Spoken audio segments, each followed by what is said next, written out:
Saya Tesinyo, lahir di Kertek, Wonosobo. Anak pertama Teh Ingliang dan Ong Suanyo. Keluarga Tionghoa membuat kue mangkok di gudang Malang, Wonosobo. Tahun 45 saya ikut revolusi, ikut perang kemerdekaan. Tapi bukan sejarah yang membawa saya ke dalam revolusi. Saya sendiri yang memilih sejarah itu. Meskipun sebetulnya sejarah dah ingin membawa saya. Perang dan revolusi itu milik para lelaki. Apalagi saya bukan cuma perempuan, tapi juga Tionghoa. Perempuan bagusnya di rumah saja, apalagi perempuan Tionghoa. Dah usah ikut-ikutan. Salah-salah dikira mata-mata Belanda, diperkosa, ditusuk bambu runcing, dan dibakar hidup-hidup. Itu terjadi di mana-mana. Bukan cuma orang Tionghoa. Banyak saya dengar kalau orang Ambon dan orang Manado juga banyak yang dibunuh. Sejak zaman penjajahan Belanda, orang Tionghoa, Ambon, Manado, dan orang-orang Indo selalu dianggap dekat dengan Belanda. Mata-mata nikah Belanda. Di mana-mana mereka dikejar-kejar dan dibunuh kayak hewan. Siapa pelakunya itu ndak jelas. Laskar rakyat, tentara, gerombolan-gerombolan liar, semua ndak bisa dibedakan.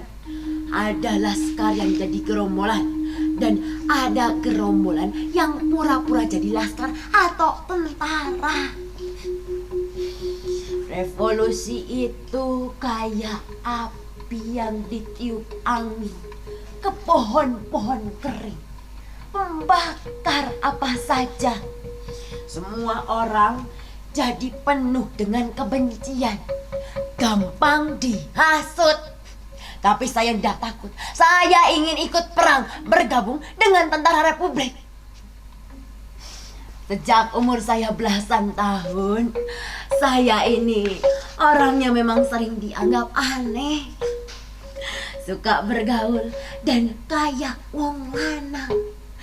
Saya memang bukan anak gadis yang suka diam di rumah sambil dandan nunggu ada orang laki mau melamar. Tapi kalau ada orang yang anggap saya aneh, sebetulnya saya jadi sering mikir, kenapa perempuan sering dianggap aneh cuma karena punya keinginan yang berbeda dari perempuan kebanyakan. Oh alah, siapa yang aneh sebetulnya? Begitu juga saat saya ingin bergabung dengan tentara Republik. Ini orang Indonesia punya perang kemerdekaan, bukan urusan orang Tionghoa. Ini perang Indonesia dan Belanda. Nggak, ini juga urusan saya. Lantaran saya bukan cuma orang Tionghoa. Kita netral saja. Lalu nanti mendukung siapa yang menang, begitu? Sampean pengen enaknya sendiri. Banyak orang Indonesia yang membunuh orang Tionghoa. Kamu orang malah ingin bergabung dengan tentara Republik. Lalu saya harus bergabung dengan Ika Belanda, menjadi pengkhianat yang buat orang Tionghoa sekampung dibalai nih. Karena revolusi adalah milik para lelaki, maka jadi lelakilah aku. Karena revolusi penuh dengan kebencian dan kecurigaan, maka jadilah aku seorang lelaki bernama Muhammad Muhsin, Kompi 1 Batalion 1 Resimen 18 Wonosobo. Nama yang dapat menyelamatkanku dari kecurigaan dan kebencian untuk ikut membela kemerdekaan Republik. Bahkan aku harus menjadi seseorang yang bukan diriku sendiri.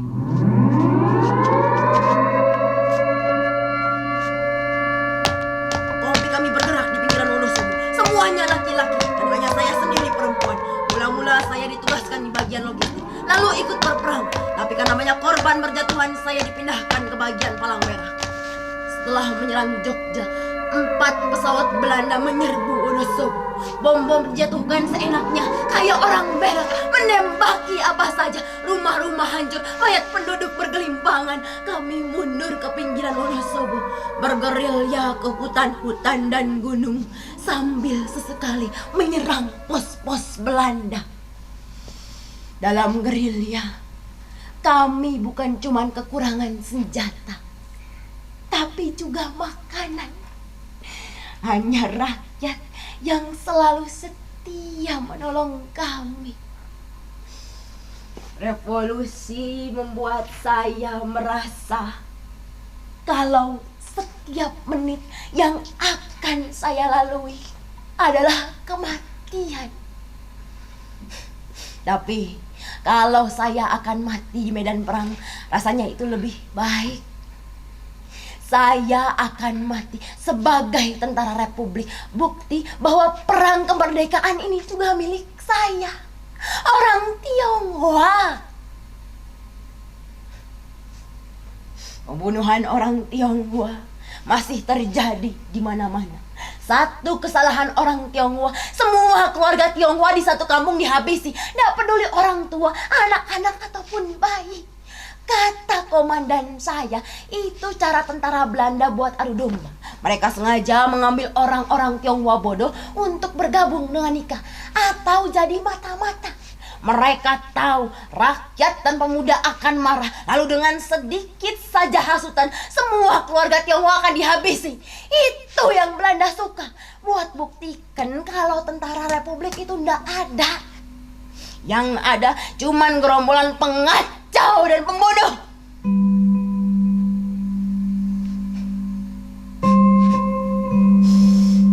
Satu hari ada satu orang Tionghoa yang dianggap jadi mata-mata.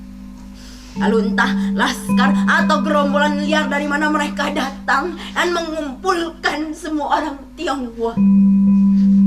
Mereka disuruh berbaris, lalu berjalan masuk ke dalam kubangan. Lalu satu demi satu dibunuh, ditusuk bambu runcing.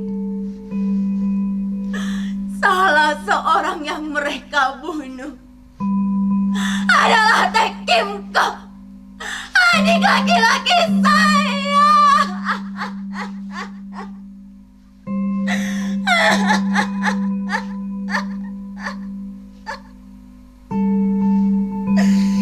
Peristiwa itu terjadi saat saya sedang bergerilya.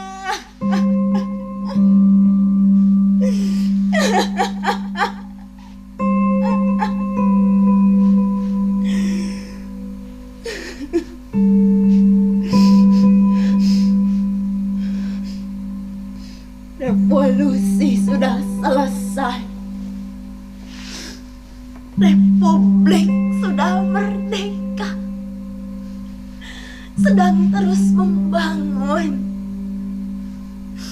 Saya juga semakin tua.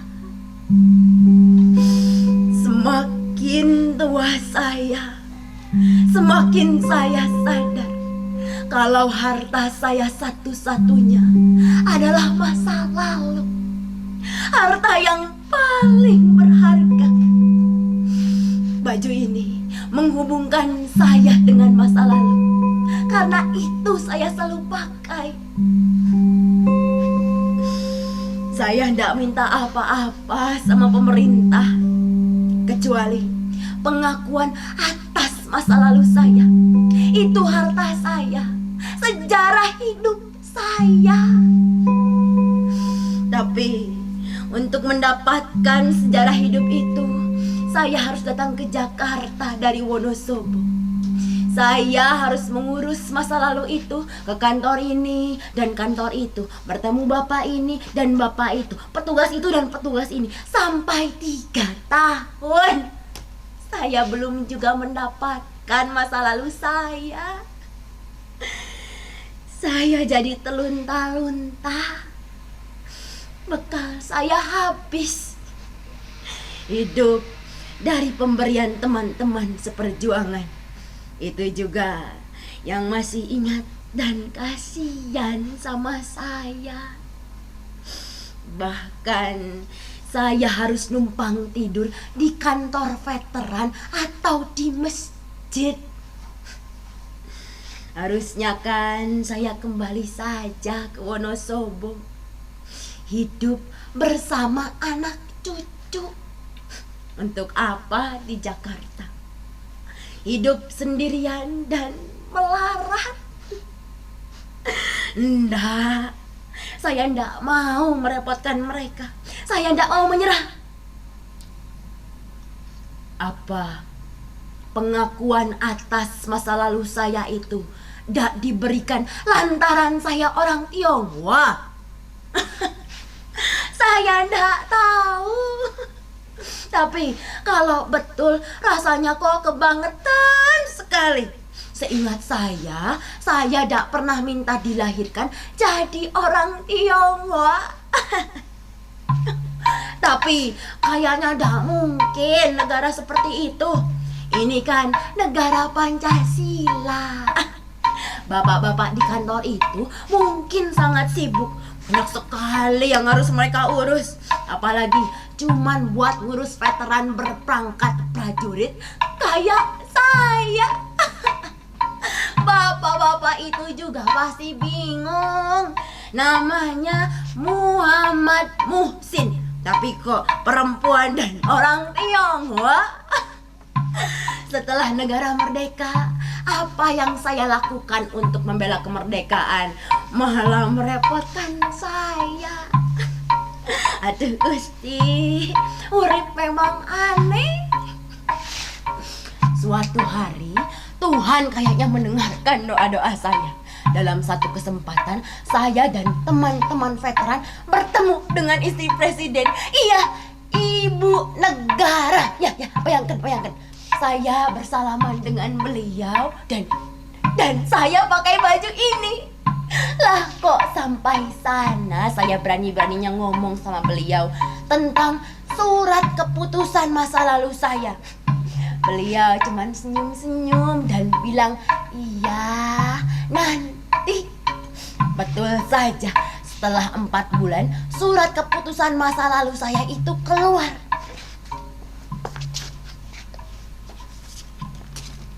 Ini, tapi belum ada uangnya. Cuman kertas ini saja. Saya harus menunggu beberapa tahun sampai akhirnya saya dapat 28.000 sebulan. Saya mau bilang ndak cukup, tapi orang pantas.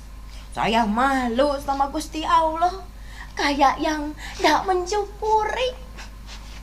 Lagi pula, yang penting saya sudah mendapatkan masa lalu saya. Seharusnya saya sudah tinggal di Perumnas, kayak janji Bapak Menteri Perumahan Rakyat. Ya sudahlah, mungkin Bapak itu lupa. Orang lupa itu kan gak ingat.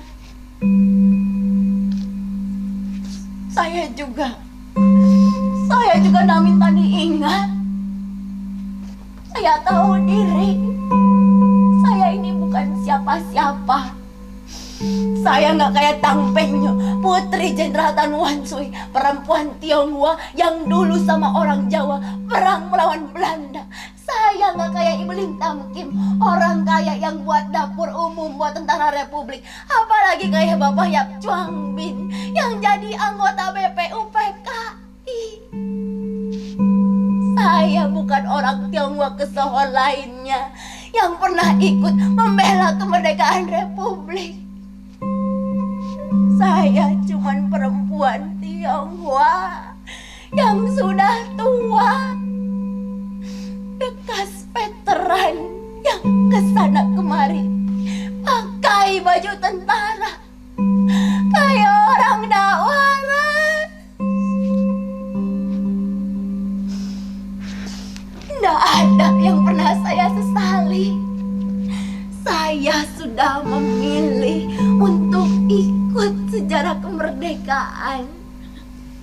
Meskipun sebetulnya saya tahu sejarah dah ingin membawa saya. Karena itu, saya tidak pernah takut untuk dilupakan. Yang penting, saya sudah merampungkan kewajiban saya terhadap apa yang saya yakini.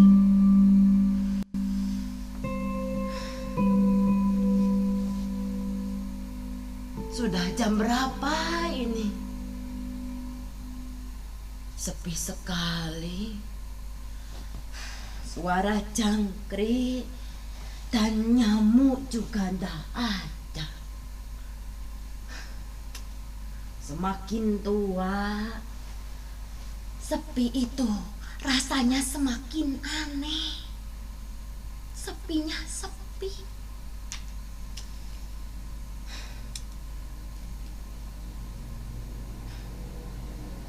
Prajurit Suroto, Kopral Supardi, Pak Broto, kawan-kawan, Pak Komandan, di mana kalian?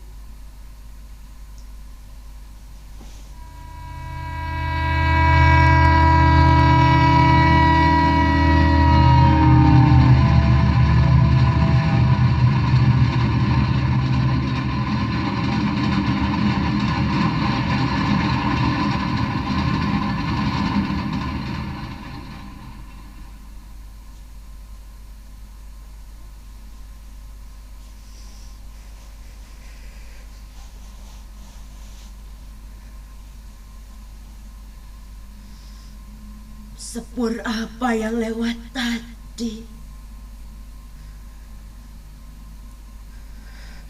Kalau ada sepur lewat, semua memang jadi lebih sepi. Begitu kereta itu lewat, saya dibangunkan oleh sepi. Sudah jam berapa ini? Sepi sekali. Lebih sepi dari biasanya. Sepinya sepi.